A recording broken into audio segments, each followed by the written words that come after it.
Welcome. Thank you to everybody for joining. Tonight is hopefully going to be the first in a weekly series where we do happy hour with Fernway Collective. People can hop on and off, and we will chat about just different topics week by week. And we thought we would start off with an introduction for all the great volunteers that make up Fernway Collective. If you imbibe, grab a drink with us. And who would like to start us off?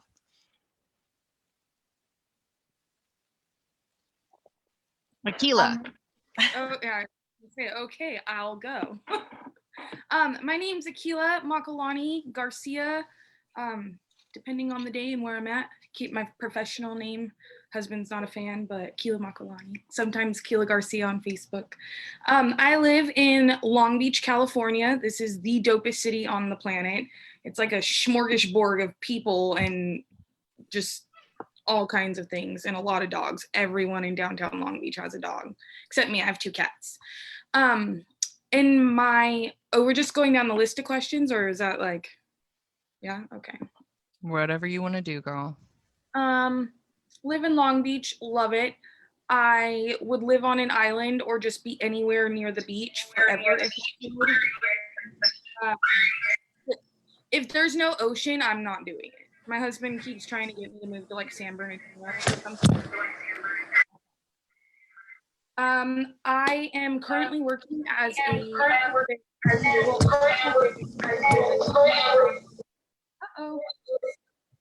I'm working towards getting my board certification to be a behavior analyst, but right now I do behavior therapy with kids with autism, and it's the greatest job in the whole world. And outside of traveling, which I do enjoy doing that, outside of traveling, again, anything that involves the beach or a good drink, I'm there. Unless it's like a ton of physical activity. I used to be super down for that, but like after 25, your body starts doing weird stuff and then you just don't recuperate the same way anymore. So like I'll go for a walk or like an easy bike ride, but that I draw the line there. And what could be super boring about me? I am an avid TV watcher. Like I follow the like what time if it's on prime time, if it gets bumped from prime time, what does that mean? Does that mean the show's gonna get cut? Like it's a whole thing for me. I've decided that it's a science, and but nothing will ever top Grey's Anatomy. So that's me. Is it like popular? Do I just get to name somebody now? Ooh, yeah, let's do it that way. How about Lauren? Because I've never met you. All right. Hi, everyone. My name is Lauren. I'm originally from Los Angeles, or specifically Torrance, California, and I have now been living in Dallas for about just over a year and a half. Let's see, question-wise, my ideal world, where would I live? I honestly think it would be LA. And it's funny because I moved from there, but the number one reason I moved is because it's too expensive. It's way too expensive. I didn't see myself ever owning a home, or I would be in like a bunch of debt. So I came to Dallas, where I also love it, so I don't regret it. But if housing was cheaper and maybe like gas and things like that, I would probably just move back to LA. There's the ocean, there's lakes, there's rivers, there's mountains, there's beach. In Texas, it's just flat. Like, I love views. I'm a sucker for views. So if you want a view, you have to go like to a hotel or like a building you pay to go look at the view. It makes no sense to me, but that's my ideal world. My interest, sign language. I've been learning that since I was about 14. So I've worked as an interpreter. I also have a huge passion working and volunteering with kids really of all ages, but typically elementary and like pre-K, toddler age. Hobbies, I like doing crafts. I like doing video editing, which is something I've been doing a lot lately. I love riding my bike. Y'all, Lauren is the best at lanyards. Don't let her downplay how crafty she is. She is the lanyard queen. Yes, I have made some pretty, like, in my opinion, they should be in a museum. Maybe they will be. I made some pretty good lanyards. And a boring fact about me, I don't know. Is it weird that I collect like a crap ton of nail polishes that almost all look the same shade, but they're various shades of blue and green? So if you're not paying attention, they look the same. But I'm obsessed with blues and greens. So like people will be like, why do you have the same colors? Like, no, no, no, this has a little bit more green, or this is more teal, or this is more aquamarine. Like that's definitely me. And I think that's about it. That's awesome. That's super awesome. And I don't think So what, Akila?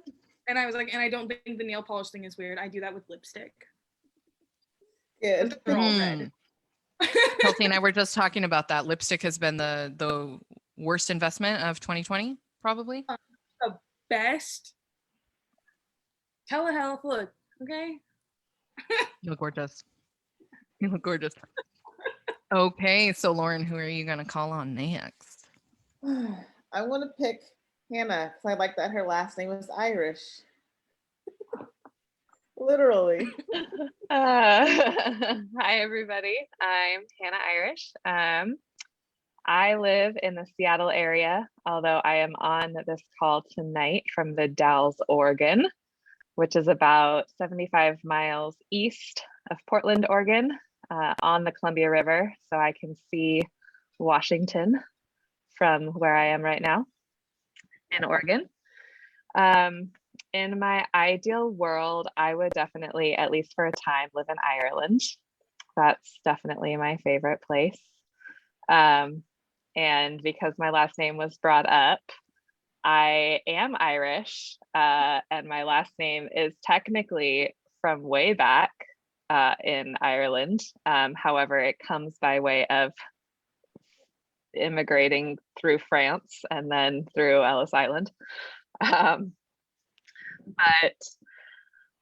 My research interests are varied, but right now, because I am working on my dissertation for my PhD, I am looking at the divine feminine and ecofeminism in Christianity.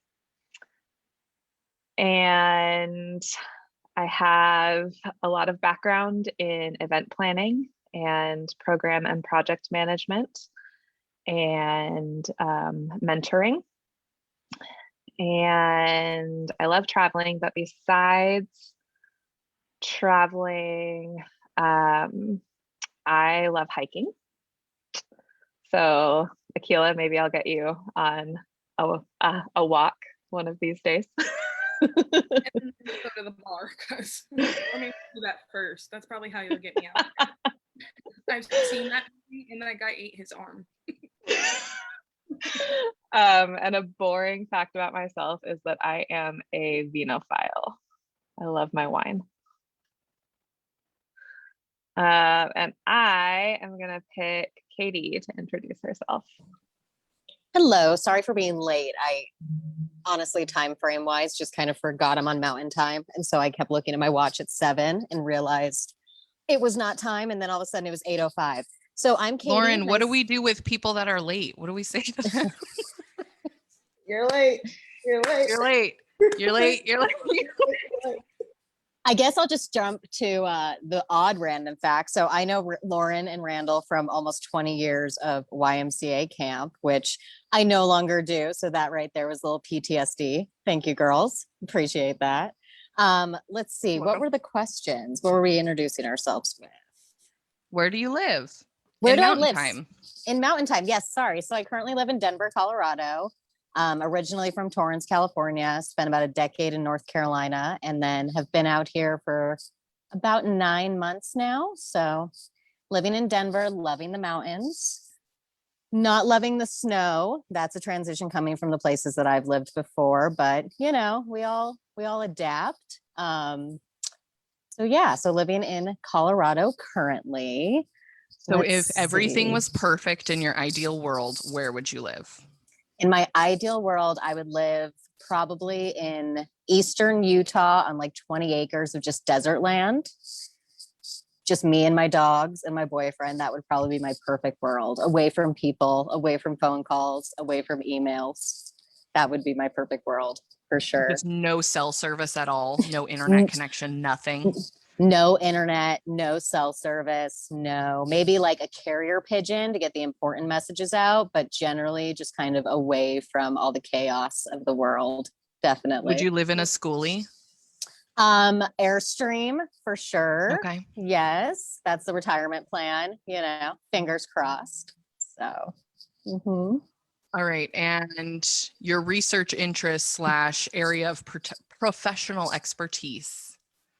Let's see. So I'm an attorney. I'm currently do corporate transactional law. So unfortunately that takes up all my time, which means I don't have the opportunity to do anything fun research wise that is outside of the daily stuff that I deal with. So on my spare time though, I love getting really sucked into TV shows, documentaries, and books about different modern day cults and religions. So that's my guilty habit at night, which I have a bad tendency of calling Randall, and then getting a great South Park episode to watch to probably hit it right on the nose. That seems to be the current thing. Mm-hmm. I always highly recommend South Park, even though they're ridiculous and crass. They are biting social commentary and incredible satire. My husband Yes. has so much South Park lately because of that exact same reason. I teach it in my Mhm. classes. Like I play multiple South Park episodes to teach in my classes. They start great conversations.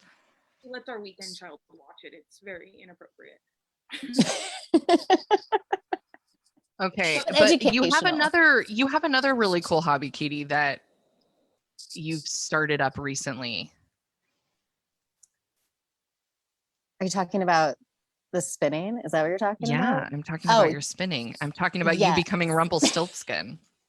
So I make my own yarn, like legit from hides of alpaca that I have in a spare room right now. I clean it, I dye it. I've made some really cool dyes, which is pretty awesome. And then like Cinderella while watching TV, I spin it into yarn. Yes, which is kind of fun. I used to do, well, I still do a lot of crocheting and knitting, but took it to the quarantine step of starting from, thought would be cheaper, but it's really not to do all that. I highly recommend not getting into it and just buying your yarn at like Michael's, because this has become an entire lifetime devotion on my days off, it seems like. But it's like so soft. Let's see, what were the other questions? What's a boring fact about yourself? So I saw this question earlier, and okay, so when we say boring fact, I had a really hard time here because I'm a little analytical. And so I was trying to figure out what is boring, because I feel like if you're saying a random fact about yourself, it's not boring, right? It's something that you're interested in, that you obviously have to think about. So I had texted Randall when she sent me these questions. I was like, well, I have 2 dogs. Is that boring? So that's my random fact, is I've got 2 dogs that are my life. They're my children. They run the roost. They run my house. They run my spare time when I have it. They run my weekends. They're my life. It's pretty sad. They're very snuggly. They're very snuggly. They're very demanding. Yes, and they're both And they've getting been old. across the world, or they've been across the country several times. Yes. So that's, I've driven through, what am I at now? I've driven through 43 states. And one of my dogs, Shelby, has gone with me to almost all of them. She's driven cross country about 15 times, which is more than most Americans have. So she's far more traveled than a lot of people that I know at work and even in my private life. Mm-hmm. Very cool. All right, Katie, you get to pick who goes next. Well, I Crystal started or late. Who Chels? hasn't been called on? Crystal or Crystal. Chels? Crystal. You're muted, Chris. Is that better? Can you hear me now? Okay. Yeah, can you hear me now? Hi, everybody. I'm Crystal. I currently live in Harbor City, and I guess born and raised in South Bay, like quite a few of us.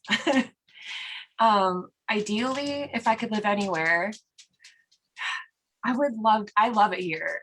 But like Lauren was saying, like it's so expensive. And then Akila, I actually bought property in San Bernardino, like in the middle of nowhere, 5 acres. It's awesome, but there are no beaches. Like, What do you do? well, I still live in the South Bay because there's no work out there. So like, I technically still live at home. I'm not mad at it. The ocean's here. So I own a home, but I live at home with my mother, like 3 hours away. Let's see, what are the questions? My research interests include history and economics. History has been quite the rabbit hole for me. Every time you think you're getting a grasp on something, you're just like, oh, that's all a lie. Cool.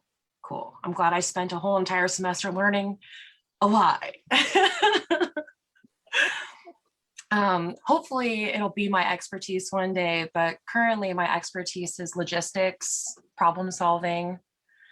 I guess it's, my brain is pretty good at putting things together, except for on video calls. See, one of my hobbies, I love gaming and art. And I guess a boring fact about myself would be I am a homebody. I feel like, I guess like the only reason I really have like a social life is because all of my friends are extroverts and they just adopted me and they're like, come on. So let's see. Yeah, that's a little bit about me. And how many tattoos do you have? I say like 9, but that's if I like count like my whole arm as one. As one? My whole neck is one. Like chest. Each like, yeah, each section is 1 to me. So like 9. They're getting there. We're getting there. I have a crystal original on my ankle. You do. I do. So Crystal is our like volunteer artist, graphic designer. She does all of the amazing things, and the things she can do in Procreate are so impressive that I just don't even understand anything about them. Thank you. All right. Chels. It's time for Chelsea. All right. Can you hear me?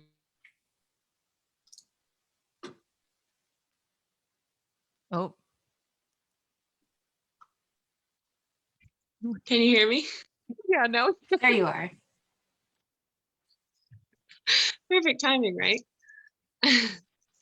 My name is Chelsea. I live in Ely, Nevada, but soon to be living in my ideal place, Northern California. Took a new job, so I'm moving at the end of the week. Pretty excited. Professionally, I am an archaeologist, and my research interests while I was in school were in historic mining, gold rush era, community and archival research, and just seeing how you can see that community connection through the, like physical documentation. I've been getting into fly fishing lately. So that's my fun hobby. Excited to get back to California and the nicer weather and just water in general. Get out of Nevada. And what boring facts. I guess if I could piggyback on a couple of y'all, I also own a dog and I'm a bit of a homebody. And am friends with a lot of extroverts. So that's why I'm here. Well, we love you, Chelsea. Chelsea and I met when we were on the same archaeology team, and we were set up as like suite mates on a team in Sweden. And I'm very lucky to have found her all the way across the world. And I'm so grateful for all of you for being here and being part of this team and volunteering. So I will introduce myself. I'm Randall. I currently live in Torrance, California. I'll be moving back to San Diego in a couple of months. in my ideal perfect world, if everything was the best, I would live on Rapa Nui, Easter Island. That place just is so special. I've only spent a week there, but I really, really hope that we could take a group there one day, maybe more than once. It's the most isolated inhabited island in the world, and it just has such a special, unique energy about it, at risk of sounding like a ridiculous hippie. Um, I just felt very, very relaxed and comfortable there. Like it was like coming back home in a way that not a lot of places feel when I'm traveling. That's what Um, Ireland is for me. Maui and New Orleans. well, yeah, New Orleans would be like my realistic live there, but like Rapa Nui would be like my super awesome fun time, perfect world. But yeah, let's If go New to New Orleans Orleans. and Maui Why don't we had do a that? baby- Ugh, New Orleans is what? yeah. If New Orleans and Maui had a baby, that's what I should have Ooh. said when I was answering that. I'm into that. Yeah, that was Um, perfect. But I'm so down for New Orleans. So my research interests, my research interests are kind of varied. I really like researching monsters and the monstrous and what those monsters say about the collective fears of our society, and how those fears manifest and take shape as the monsters in the stories that we tell. And right now I'm writing my PhD on kind of monstrous, on colonialism and voluntourism and the white savior industrial complex, which I would absolutely argue is a real life manifestation of collective fears of societies and monstrosity. Um, and so that's what my PhD dissertation is on. And I teach mythological studies and folklore and literature. And within those disciplines, I really love Victorian literature, which also has to do with the monstrous manifesting itself. So I guess that's just kind of what I'm interested in, and Dionysus. Um, the monsters within all of us. A hobby besides traveling. Oh, I see Janisa and Denise, and yeah, going to Rapa Nui. Love it. They're commenting on our Facebook. What's one hobby besides traveling? I like to cross stitch and do embroidery. So, like Katie, I've got a little old lady hobby. I do have some crochet hooks that I bought, so maybe we'll have to plan a craft night because I don't know how to use them at all. They look like a weapon.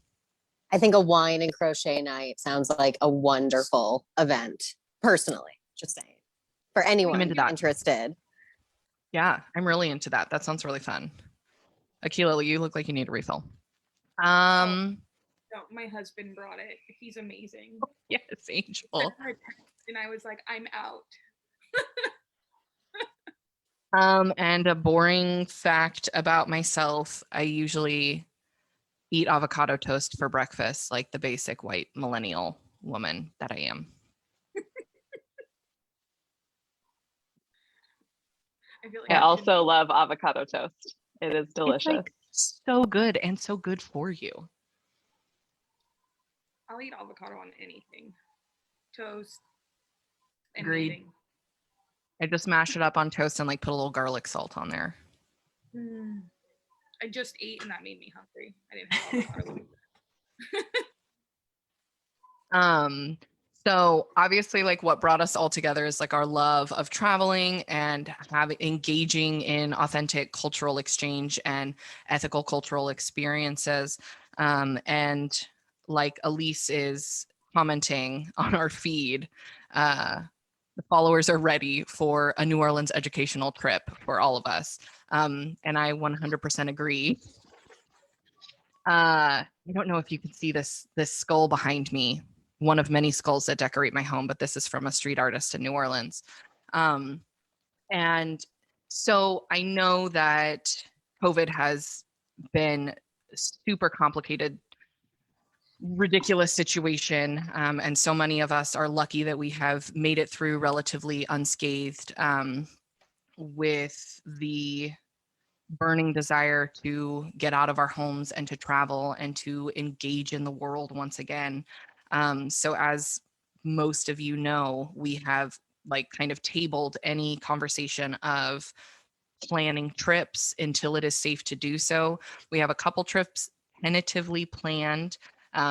If things in the world go as we all hope they will go, we're considering taking a small group of about 10 people to New Orleans this fall in October. And if things keep going how we want them to go, we've tentatively rescheduled our 2-week Iceland trip to next June instead of this June. And also tentatively in October 2022, we will hopefully be going to Salem, Massachusetts to learn the real story about the witch trials, and not just the version that was written by the buttheads. It's all I couldn't think lie. of a nice way to say that. I'm getting to the bottom of my drink. I love it. There's been like this great viral meme going around that's like, why were we taught to fear the witches instead of the people who burned them? And so hopefully on this trip, we can dig into that idea a little bit more, as well as dig into Tituba, who was instrumental, like kind of at the eye of the Salem witch trial hurricane, and somehow managed to make it through alive and escape. Escape is a word that I shouldn't use because she was a enslaved person and she was sold to another location, but she managed to get through the witch trials somehow without being killed. And so we will be looking into, on our trip, researching and learning more about her and her life and who she really was, instead of who all the colonizers thought that she was. I would be really curious to know like what people actually know about it, because I don't know if it's anyone else, but I literally think about like the last, well, not last because I'm old now, but when I was like, I don't know, first grade to high school, you know, like when you graduate, all the things you're taught, and then it's like this much of like what actually happened, and then even within that, it's like how much of that is even true. And I just feel like I've been Are we allowed to curse, or is this like a family show? I need to know before I speak any further. Like PG-13 curses. Okay, so I feel like I've been mind effed like my whole life, you know, and even in college, like even the history classes I took as an undergrad, I'm like, this still isn't how that happened. Like, but that's what I find like the cool thing about mythology and folklore is that the history books were written by the victors, right? That famous saying, the history books were written by the people who won and who got to craft the stories the way they wanted to. Or like Hamilton says, right? Who lives, who dies, who tells our story. Like they tell it the way they want to. You're welcome for not singing that, by the way. That was really difficult for me. Yeah, it's not about who's right. It's about who wins. Mm-hmm. Yeah, I absolutely. totally agree with you, Akila. I definitely don't sob all the time after like history classes or anything, because I'm just like, you don't? No, never, not once. Never. Never Okay. in my car, never in my pillow, never. But that's the magical thing to me about studying mythology and folklore. Those are the stories of the people by the people that get passed down in oral traditions. And so they're not just available to the people who have access to education and who can read and write, right? Like they're the collective wisdom of like the grassroots people being able to tell their own stories and pass those stories down to people of their cultural group who understand. Oral history is basically how a lot of things have survived. Yeah. And there's so much of like modern medicine and modern culture that's like catching up to these old wives' tales. And even the name old wives' tales, like that's so pejorative, right? Like, oh, this is just what the ladies say in the kitchen, right? This can't be any accuracy. But there really is a chemical compound in chicken noodle soup that helps you when you're sick.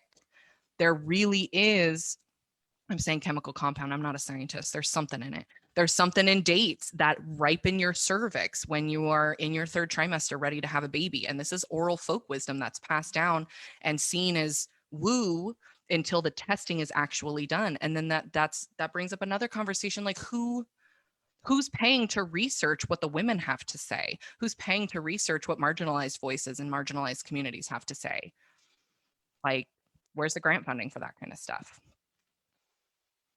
Ding, I ding, feel like I'm going ding. on a bit of a tangent here. No, Somebody it's not. stop me. It's so fascinating. And okay, and this might sound a little bit abstract, but because all things human behavior, that's how I ended up in the field that I'm in. It's just all interesting because there's always a pattern somewhere. And I feel like if you connect, okay, tell me if this doesn't make sense, okay? But I feel like when you're hearing the stories, like the folklore and the myths and stuff, and then you put the pieces together with the times, and then you can figure out like what was going on and like how it evolved and all the human behavior in that. And I know there's a word for it outside of that, but I don't know what the word is. Somebody help me. One of you really smart people with all the PhDs.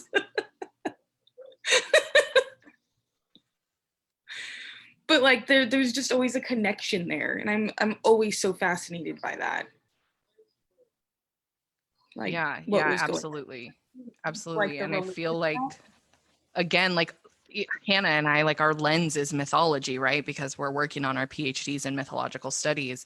But having that, like mythology is like zooming out and seeing like almost on a sociological level that these stories that are peppered with politicians of the time and like the cultural value system and the ruling class and the tensions and all of that. I mean, there's a saying that the Greek and Roman gods, which are arguably in the Western world like the most famous pantheon of gods, I would say, that they're more human than human because they are like our human personalities and positive and negative traits just totally amplified. And so they're the way that they get mad and the way that they get jealous and the way I describe this to my students using a really outdated reference that all of you will get is these gods are like the four women on Sex and the City or the cast of Friends, right? Nobody's really a full Samantha or a full Carrie or a full Charlotte or full Miranda, right? But you recognize bits and pieces of your personality in those like archetypal characters. And I got to get some new reference material because nobody knows what. Yeah, they say everybody you meet is a mirror, or the things that you see in them, the bad things, the good things. Mm-hmm. References.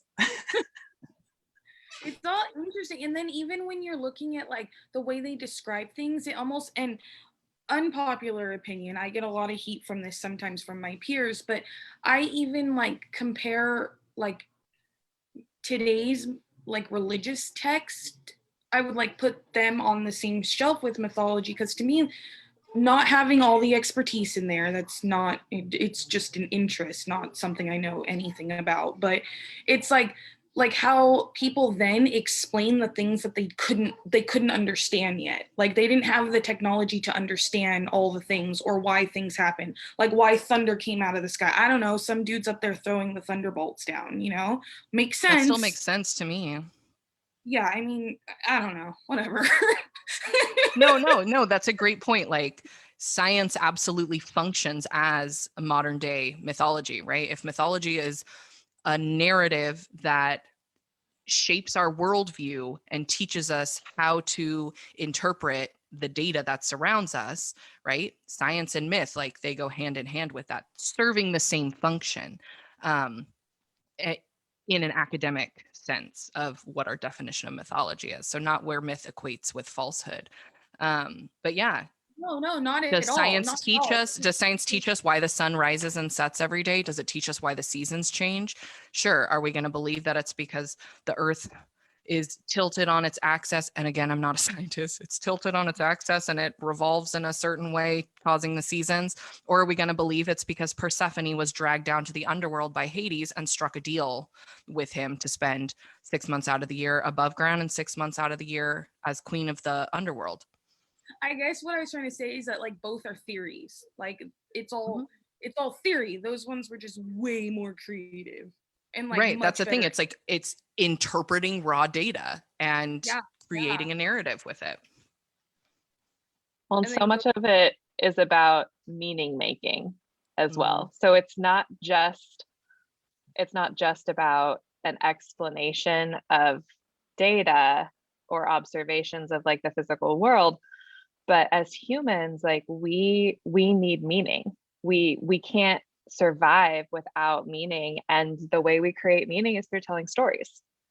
Like that is how we function as humans, especially in community groups, whether you're talking like your family structure or your village or your religious community or whatever it is. Like we have to have meaning. If we don't have meaning, we dissolve.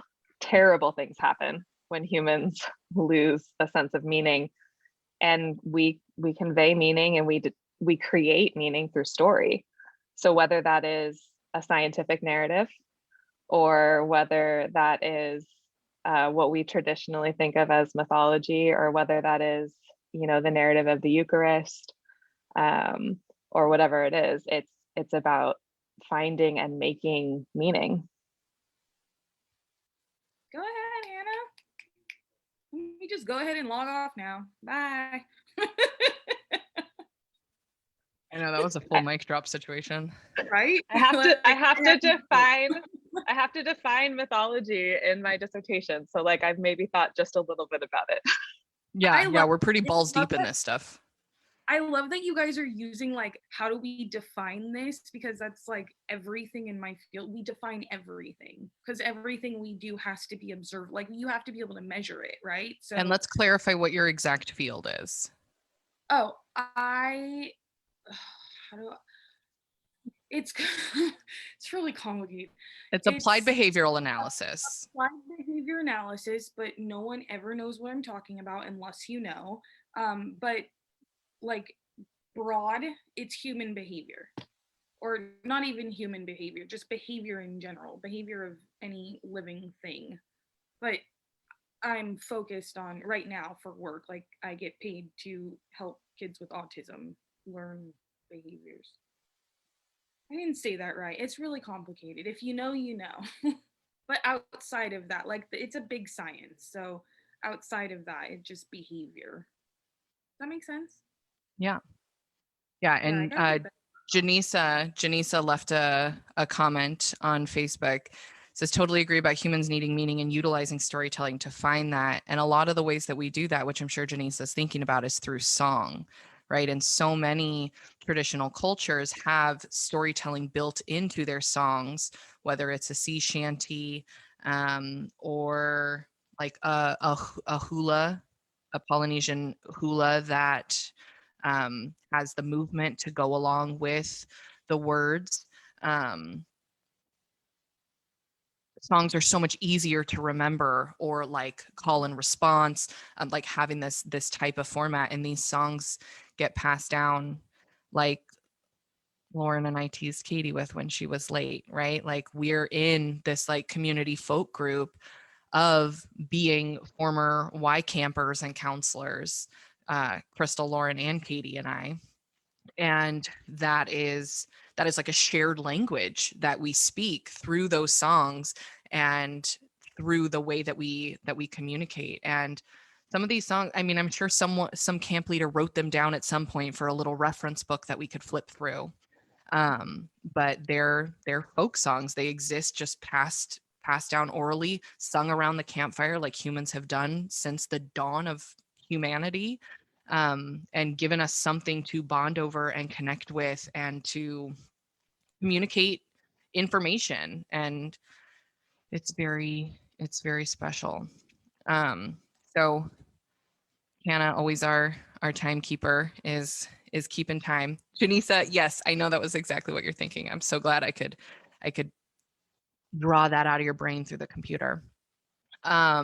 So before we take off, I just want to say thank you again to everybody who joined, everybody who's watching live and later. And if anybody has any comments or suggestions or questions of stuff that they would like us to talk about, you've heard a little bit about who we are, what our backgrounds are, what our areas of expertise are. And we would love to have conversations and invite everybody to kind of have this Monday happy hour around our virtual Facebook campfire and bond and share stories and share thoughts and observations. We will have like a theme every week that you can prep on, read up on, ask us questions about, be prepared to hear about. And I want to again mention Fernway Collective. This is our wonderful nonprofit. All of us here are volunteers.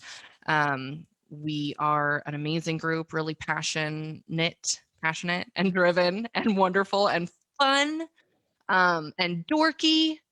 And we are so excited to be hopefully on the kind of almost to the other side of COVID. We are, like I mentioned, we had to cut our in-person programming completely until it's safe to do otherwise. So we've been working behind the scenes on some digital programming for everybody. We're working on a podcast. We're hoping to bring a video series soon.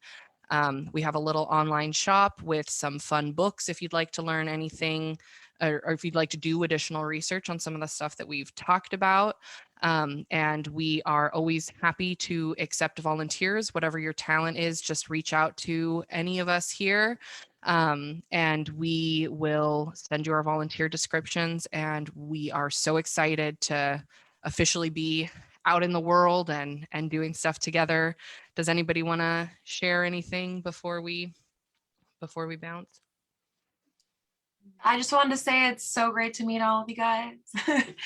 And I'm looking forward to everything. I mean, everybody has such an interesting background. I'm excited to like really do a deep dive into everybody individually and pick your brains. I can't wait. I feel like it's gonna get so interesting. Let's unpack some stuff. Let's get awkward. Let's do it. Right? Like I think the that lobsters. that should be our tagline for Happy Hour with Fernweh. Let's get awkward. Let's get awkward. I did it. I agree. That's a good one. That's a great one. In my friend group, What was that thing we used to do? What? I did that? That was an awkward palm tree. Krista taught me this move. Did that make you uncomfortable? I hope so. Just a little bit. Yeah, it'll be fun. Do we know what our theme is for next week so we can give a sneak peek to our... Well, we thought we would take suggestions. So we are opening it up and we will announce next week's theme within the next couple days, depending on the suggestions we get. If we don't get a ton of suggestions, then we will come up with something fun and interesting. Oh, And Elise awesome. commented, I'm talented in drinking. I'll attend all of your happy hours. Yay, Elise. We love you, Elise. Friends. Me too. Okay, cool. Well, any last words? I hope y'all have a wonderful week. Cheers to Monday. We made it. Yeah. Cheers to Monday. Oh my God, I need that cup. Spoiler, it's just a sticker that you could find in our shop that I've stuck on this cup and has lasted a very long time. Great quality stuff here. I am going to get a sticker and make a cup. I do make tumblers, like do you guys know Lindsay? Well, I know you know Lindsay. Does anyone know Lindsay?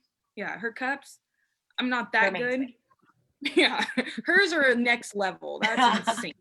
That's insane. I can put a tried sticker one. on a cup I can and put a hand sticker wash on a it so cup. it doesn't come off.